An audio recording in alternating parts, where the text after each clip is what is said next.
You guys can correct me if I'm wrong, but everyone likes to always pin things on the NCAA when they basically just enforce the rules that are put in place by the conferences, right? So when photo shoots are eliminated, I live in Indianapolis. There's nobody at the NCAA in Indianapolis that gives a damn whether there's photo shoots or not. Like, this was a rule that was brought to them to govern.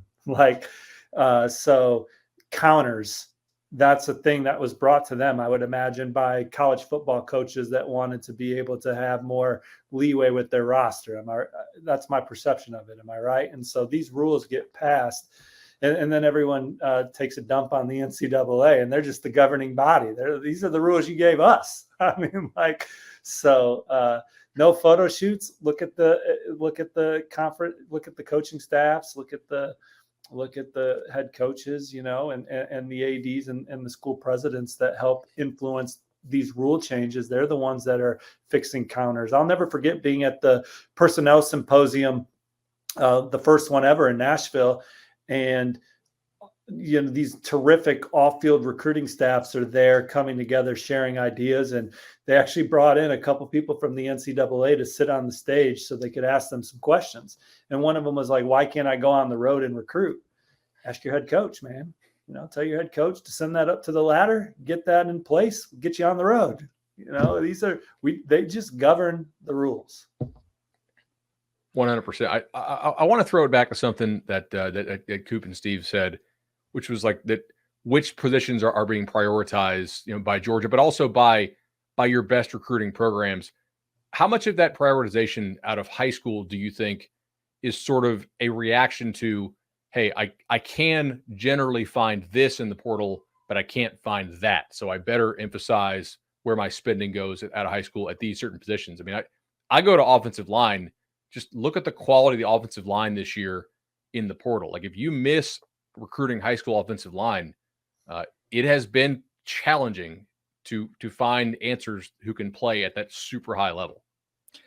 I think that's a great question, and probably something we don't talk about enough. But I mean, you think about the same positions that are being prioritized at the high school level, they're being prioritized in a oversaturated transfer portal. I've gotten calls from my days when I was at Washington 2 years later about players that couldn't hack it for us in Seattle from programs I never thought in a million years would sniff these type of guys, but they need bodies, right?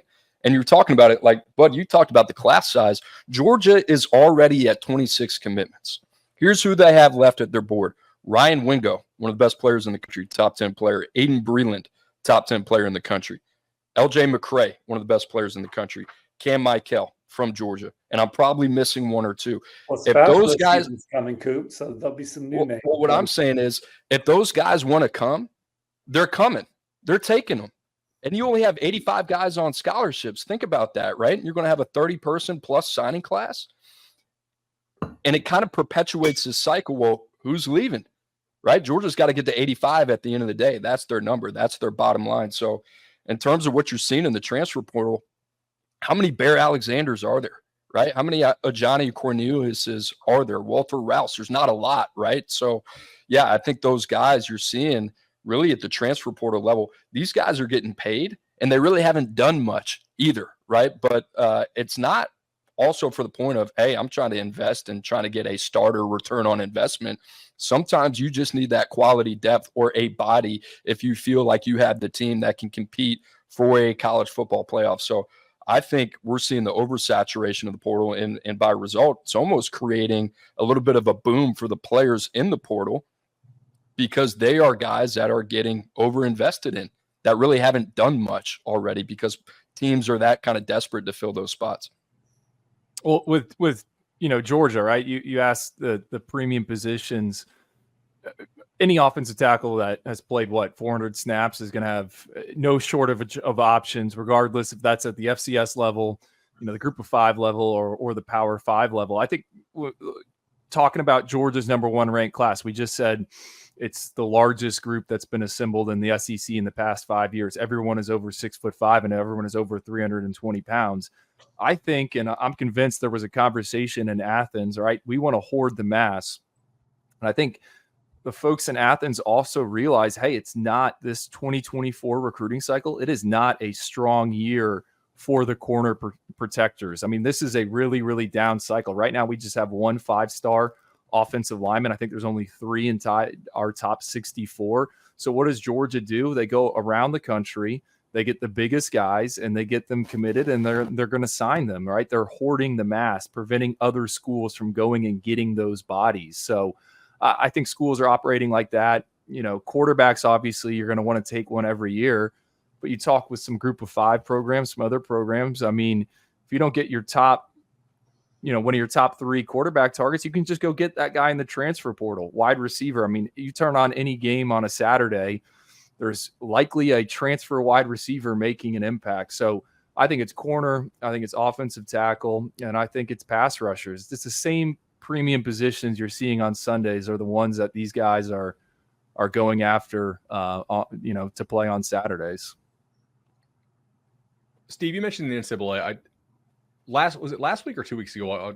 The news broke that they're considering doing away with photo shoots for unofficial visits. So there was kind of like a bifurcation of reaction. A lot of people were like, "This is really dumb. What's the NCAA going to do?" And almost everybody who we know who works in college sports, specifically in recruiting, had a different reaction. Can you kind of explain like why that the NCAA did away with this? Like basically why the schools told the NCAA, we don't want this anymore, and why the reaction was so strong?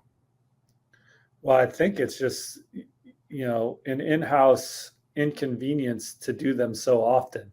And those photos are professionally done and sent back to the kids oftentimes. And so it's a lot of legwork. Now, I think they'll still put the jerseys out and let kids take them on their own phones, you know, and I think that'll still be an element to the process. But there was a lot of time spent and money put into those photo shoots. I was at a Saturday Night Live at Oregon a couple of years ago. Music's blaring, photo shoot. I mean, it was great energy. It was cool. I mean, like, if you have a couple of those a year, awesome. But when teams are going on the road with their 7-on-7 programs, just taking these mass college visits, these bus tours, those photo shoots and getting those photos returned, or you're going to let down a contact or a coach. I mean, that's just a lot of added responsibility that doesn't bear much result. Yeah, I think it's more time spent, value received, right? Like I could tell you at Oregon, we never lost sleep. The personnel department that, you know, I operated at both those programs, I never lost sleep about roster construction. We had a plan in place. We knew what we were going to do. We had to go out and we had to execute. The stuff I lost sleep about was these photo shoots. And here's the thing. If you don't have a director of on-campus recruiting, not every program does. It's different, right? It stretches the bandwidth of the people that are already there. And for somebody that got into player personnel now to have to put an itinerary together for an unofficial visit, where really the most important part of this visit for some prospects is this basically photo shoot where it's going to take half an hour to get ready. It's going to take another 45 minutes to take pictures. Then what you're going to do, it's a copycat league, right? So the moment Mario Cristobal and his staff welcome a prospect off the elevator and they got blowhorns and all that crazy stuff, everybody else feels like they have to do it because nobody has originality.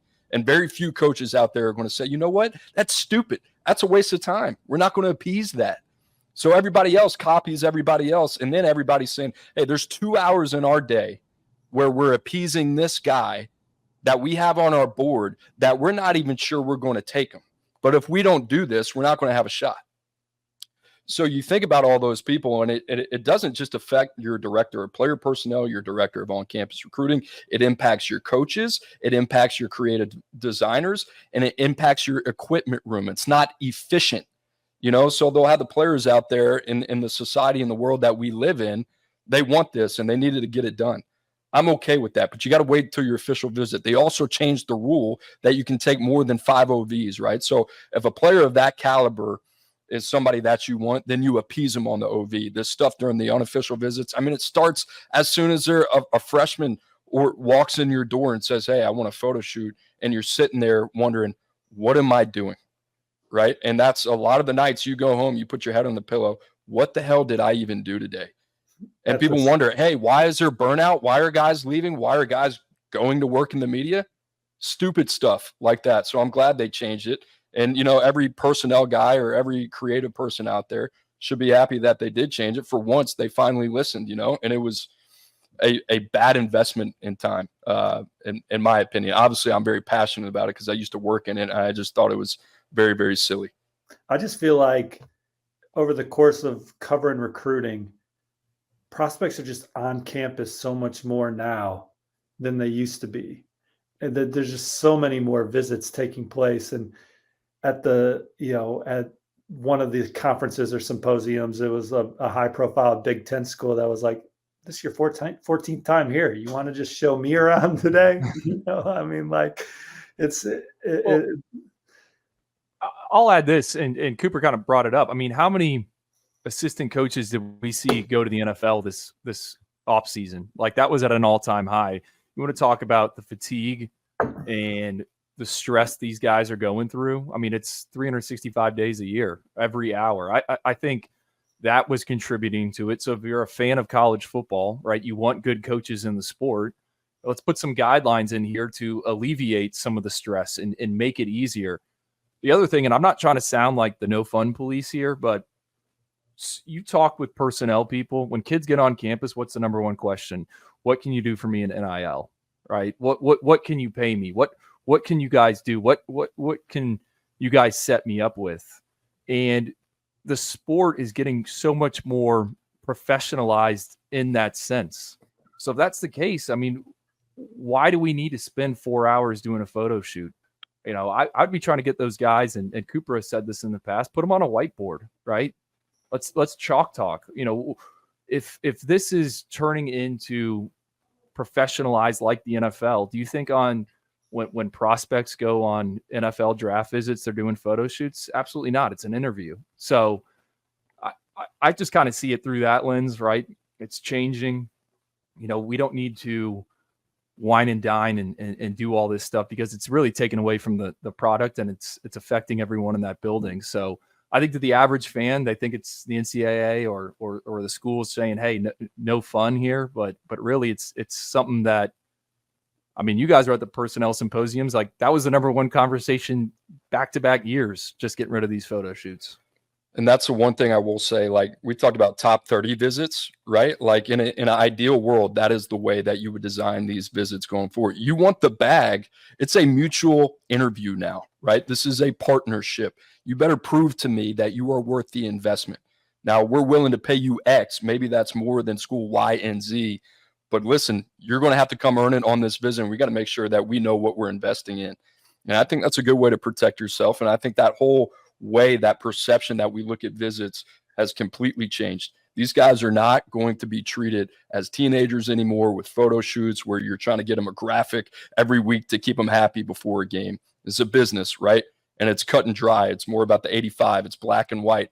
And if you're not returning that investment, you're getting pushed out, right? We're talking about Georgia with a potential 30-person class here, right? So I think these are some of the things that are going to be a rude awakening for players and the people around them over the next 4 to 5 years. I think you're going to see college football kind of drastically change and kind of gravitate in that direction. I think it's also important to remember, like, it's not just the Georgias and the Ohio States and the USCs who get the say with the photo shoots. Like, can they afford to do them? Yeah, I mean, it's a pain in the ass for them, but like financially, it doesn't drain them. It could cause some burnout, which makes you have a lesser quality of a person in that role, because the guy who, I mean, you paid him to do it, but like, he's still tired of doing it after a couple of years. But all your MAC schools, all your kind of like bottom half ACC schools, a lot of your Big 12 schools, like, could they afford to do it? They can still afford to do it, but it does stretch them a little bit more to have to constantly have, photogs on staff and, graphic guys on staff every single day over the summer, right? Like, every time a bus tour, as Steve mentioned, comes on, like, that kind of cost does add up. And then you're not only doing it for the prospect who you may not even want, you probably got to do it for who's two buddies who you definitely don't want, right? Because you don't want to offend the kid who you actually do want. And like, then all of a sudden it compounds. And then the parents get in on these photo shoots too. A lot of it is like, they want a rule to be able to point to, say, hey man, we wish we could do that, but like the NCAA says we can't. Like, they that's why, I mean, to me, why they're so happy they passed it as a rule, because now they don't have to try to compete to do that. Yeah, they don't want to be the bad guy at the end of the day. Yeah. It's really what it is, right? The NCAA can come out there and say, hey, here's a rule in place. We can't have a photo shoot until your official visit. And it guards those guys. That rule should be in place, right? So this is something that I think should have happened a while ago. And then the cat kind of got out of the bag. It got a little bit crazy. And now they've had to put the genie back in the bottle.